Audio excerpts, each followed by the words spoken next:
ये कहानी एक सुंदर, आत्मविश्वासी और निडर महिला अधिकारी रिद्धिमा सिंह, जो बाहर से सख्त दिखती है लेकिन भीतर गहरी भावनाओं और अपने यौवन से भरी है। उसके जीवन में प्रेम नहीं बल्कि कामुकता ही उसका जुनून है। रेगिस्तान की सुनसान रातें जहां वह अपराधियों से नहीं बल्कि अपने ही अतीत और कामुकता की आग से लड़ती है। रिद्धिमा एक अत्यंत सुंदर और युवा लड़की थी।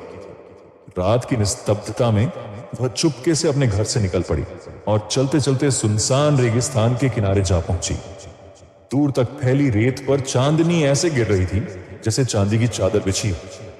हवा में हल्की ठंडक थी और ऊंटों के पैरों के निशान अब हवा से मिट चुके थे। इसी सन्नाटे में एक युवती धीरे धीरे आगे बढ़ रही थी। उसका नाम था रिद्धिमा। रिद्धिमा की उम्र मुश्किल से 25 के आसपास रही होगी।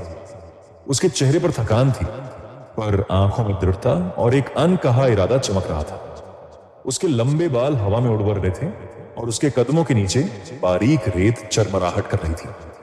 रात के करीब 1 बजा था।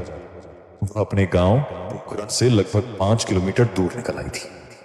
उसके हाथ में एक छोटा पर्स था जिसमें बस एक दर्पण, एक छोटी शीशी और एक चमकता हुआ कैमरा जैसा यंत्र रखा था। किसी को नहीं मालूम था कि वह कहां जा रही है, क्यों जा रही है और इतनी रात में अकेली क्यों निकली है। रिद्धिमा चलती रही, रेत के टीलों पर चढ़ते हुए उतरते हुए। आसमान में चांद आधा छिपा था और हवा में सन्नाटा गहराता जा रहा था। थोड़ी दूर उसे एक पुरानी झोपड़ी दिखी, लकड़ी और मिट्टी से बनी, लगभग गिरने की कगार पर। उसकी छत के कोने पर सूखे कांटे लटके थे। दरवाजा अध खुला था। रिद्धिमा कुछ पल रुकी। उसकी सांसें तेज थीं। फिर उसने दर्पण निकाला, अपने बाल संवारे, कपड़ों की सिलवटें ठीक की और खुद को देखा। आवाज धीमी थी और उसने खुद से कहा, आज का काम ठीक से होना चाहिए, किसी भी हालत में। वह आगे बढ़ी, दरवाजे तक पहुंची, धीरे से टकटकाई। कोई जवाब नहीं। उसने फिर दस्तक दी, इस बार जरा जोर से। भीतर से कोई हलचल हुई। कौन है? एक कमजोर कांपती हुई आवाज आई। रिद्धिमा ने कोमल स्वर में कहा, मैं रास्ता भटक गई हूं। परिवार के साथ आई थी लेकिन वे लोग मुझे यहीं छोड़कर चले गए। क्या आज की रात मैं यहां रह सकती हूँ? दरवाजा धीरे धीरे चरमराया और खुल गया। अंदर से लगभग 80 साल का एक बूढ़ा निकला। चेहरे पर झुर्रियां, आंखों में अजीब सी चमक और होठों पर अधूरी मुस्कान थी। उसने रिद्धिमा को सिर से पांव तक देखा और कुछ पल चुपचाप निहारता रहा, जैसे किसी पुराने सपने में खो गया हो।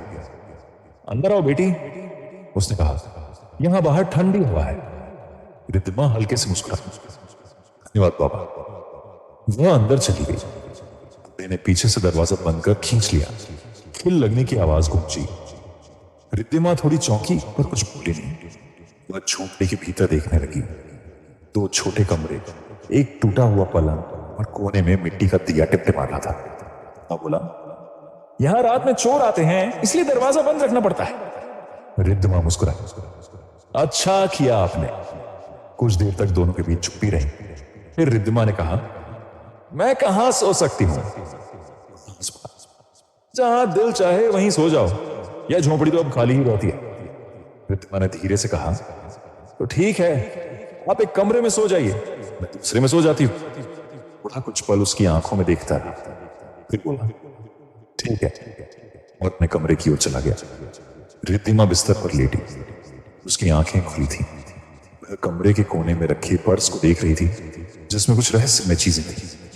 बाहर कुत्तों के भौंकने की आवाज आई। वह घबराई, तेजी से उठी। वह धीरे धीरे बूढ़े के कमरे की ओर बढ़ी। दरवाजा खोला। बाबा, मुझे डर लग रहा है। बूढ़ा उठ बैठा। क्या हुआ? और अजीब आवाजें आ रही हैं। क्या मैं आज की रात आपके साथ रह सकती हूँ? बूढ़े के चेहरे पर एक शैतानी मुस्कान तैर गई।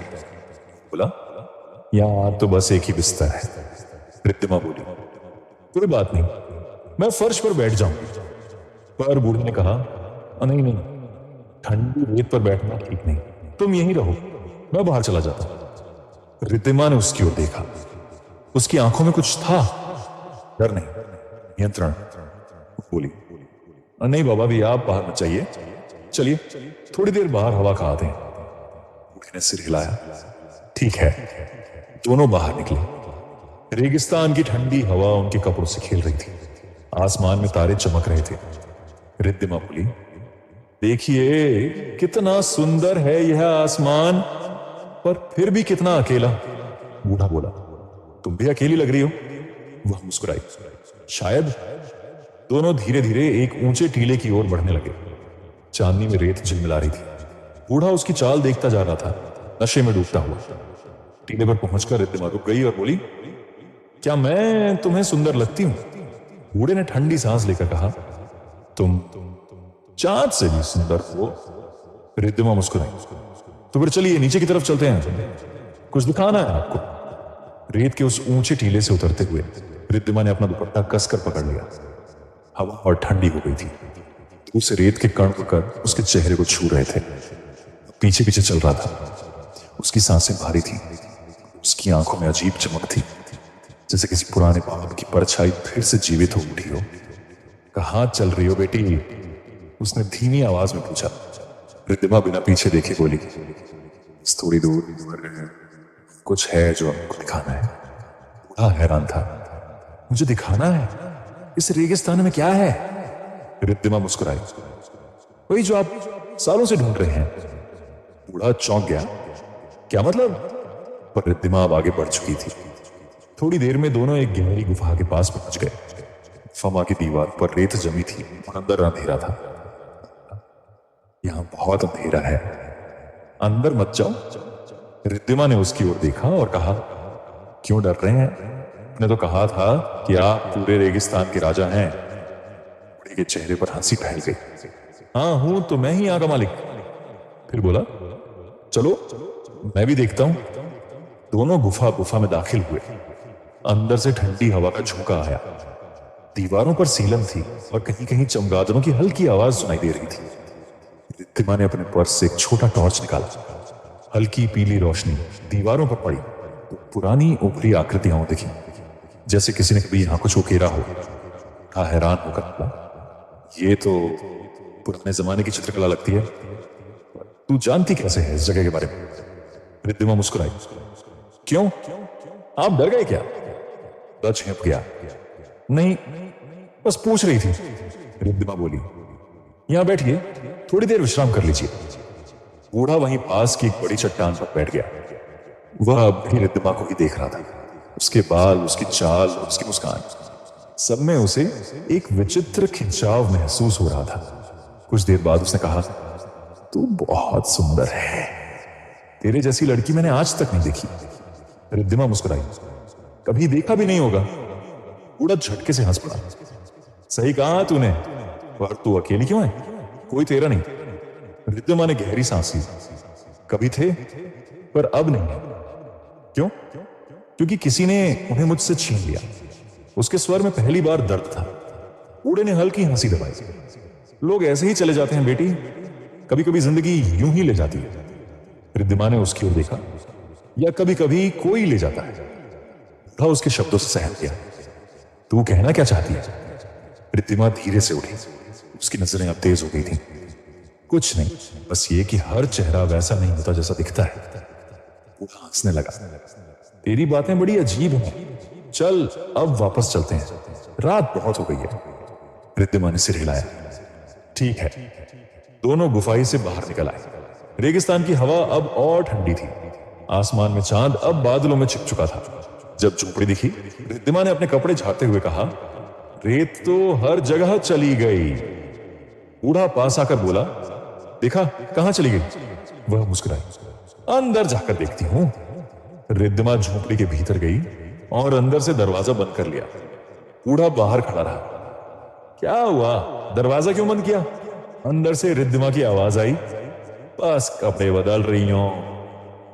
मुस्कुराया। उसकी आंखों में फिर वही लालच की चमक थी। वह धीरे धीरे अपने कमरे की ओर गया। उसका मन अब स्थिर नहीं था। कुछ देर बाद रिद्धिमा बाहर आई। वह अब लाल सूट में थी, जो शायद झोपड़ी के किसी पुराने संदूक से निकला था। चांदनी में वह सचमुच किसी देवी की तरह लग रही थी। बूढ़ा उसे देखता ही रह गया। वाह, अब तो तू चांद से भी ज्यादा खूबसूरत लग रही है। रिद्धिमा हंसी। और तुम भी बहुत भले लग रहे हो। आगे बढ़ा। चल अब सो जा। रिद्धिमा बोली, हाँ लेकिन मुझे बहुत भूख लगी है। बूढ़ा तुरंत उठा, कोने से रोटियां निकाल लाया। लो खा लो बेटी। रिद्धिमा बैठकर धीरे धीरे खाने लगी। बूढ़ा हर बार बूढ़े की ओर देखती और फिर हल्का मुस्कुरा देती। बूढ़े ने पूछा, क्या क्या बात है, ऐसे क्यों देख रही हो? रिद्धिमा बोली, मत आपको देख रही हूं। क्या कभी किसी लड़की ने यूं आंखों में देखा है? मैंने नशे में कहा, नहीं, लेकिन तू अलग है। तू तो उसका स्वर धीमा हो गया। वो कुछ और बोलने ही वाला था कि रिद्धिमा ने पूछा, बाबा ये झोंपड़ी पहले भी किसी के पास थी क्या? मैं थोड़ा घबरा गया। क्यों पूछ रही है? रिद्धिमा ने धीरे कहा, बस यूं ही। ये कोने में रखी जूतियां किसकी हैं? बूढ़ा सहम गया। वो तो लोग छोड़ जाते हैं, मैं रख लेता हूं, कोई बात नहीं। रिद्धिमा मुस्कुराई। ठीक है। वह उठी और दूसरे कमरे की ओर बढ़ गई। बूढ़ा उसके पीछे चला। अब उसके चेहरे पर हवस साफ झलक रही थी। रिद्धिमा ने पलटकर कहा, थोड़ा रुको। उसने अपने पर्स से एक छोटी शीशी निकाली और बोली, पहले ये पी लो, इससे तुम्हें चैन मिलेगा। बूढ़ा बिना कुछ सोचे बोला, क्या है ये? दवा है नींद के लिए। वो हंसकर बोला, अच्छा तू तो बड़ी फिक्र करती है मेरी। और उसने शीशी से कुछ घूंट पी लिया। कुछ ही देर में उसका चेहरा लाल पड़ने लगा, सांस भारी होने लगी, उसकी आंखें धुंधली पड़ने लगी। लड़खड़ाता हुआ बोला, तू कौन है? रिद्धिमा आगे बढ़ी।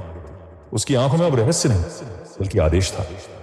मैं वही हूं जिसकी खोज में तू हर रात किसी नई लड़की को यहां लाता था। डर गया। क्या बकवास कर रही है? रिद्धिमा ने हाथ में एक बटन दबाया। क्लिक। छत पर लगे छोटे कैमरे की लाल बत्ती जल उठी। वह बोली, अब तेरे हर शब्द रिकॉर्ड हो रहे हैं। बूढ़ा हकलाया, क्या मतलब? रिद्धिमा ने कहा, मतलब ये कि तू आज पकड़ा गया है। मैं crime branch officer Riddhima Singh हूं। कई महीनों से तुझ पर निगरानी थी। लड़कियों के गुमशुदा होने के पीछे तू ही था। बूढ़े के चेहरे से सारा रंग उड़ गया। वह पीछे हटने लगा, लेकिन अब बहुत देर हो चुकी थी। बाहर से अचानक टॉर्च की रोशनी और जूतों की आहट आई। झोपड़ी के चारों ओर कमांडो तैनात थे।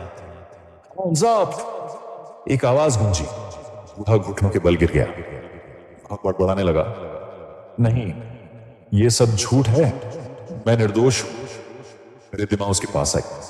उसने उसके गाल पर जोरदार तमाचा मारा। तू निर्दोष नहीं, तू शैतान है। तूने जितनी जिंदगियां नष्ट की, उनकी चीखें अब तुझे चैन से नहीं जीने देंगी। कमांडो उसे पकड़कर बाहर ले गए। रात की ठंडी हवा में अब शांति लौट आई थी। रिद्धिमा ने आसमान की ओर देखा। चांद अब बादलों से बाहर आ चुका था। कुछ दिन बाद जोधपुर कोर्ट में वह बूढ़ा अपराधी पेश किया गया। रिद्धिमा के कैमरे से मिले सबूतों ने सब कुछ साफ कर दिया। हर अपराध, हर कबूलनामा वीडियो में कैद था। न्यायाधीश ने कठोर स्वर में कहा, अपराध सिद्ध हुआ, आजीवन कारावास की सजा सुनाई जाती है। रिद्धिमा ने धीरे से आंखें बंद की। उसके चेहरे पर संतोष था, क्योंकि अब न कोई और लड़की गायब होगी, न कोई और निर्दोष शिकार बनेगा। कोर्ट से बाहर निकलते हुए एक पत्रकार ने पूछा, मैडम, आप अकेली इतनी खतरनाक ऑपरेशन में गई, डर नहीं लगा? रिद्धिमा मुस्कुराई। डर हमेशा होता है, पर अगर हम सच के लिए खड़े ना हो तो झूठ और भी ताकतवर हो जाता है। रेगिस्तान की उसी रेत पर जहां कभी एक झोपड़ी में अन्याय छिपा था, सूरज की पहली किरणें पड़ रही थी। हवा में गूंज रहा था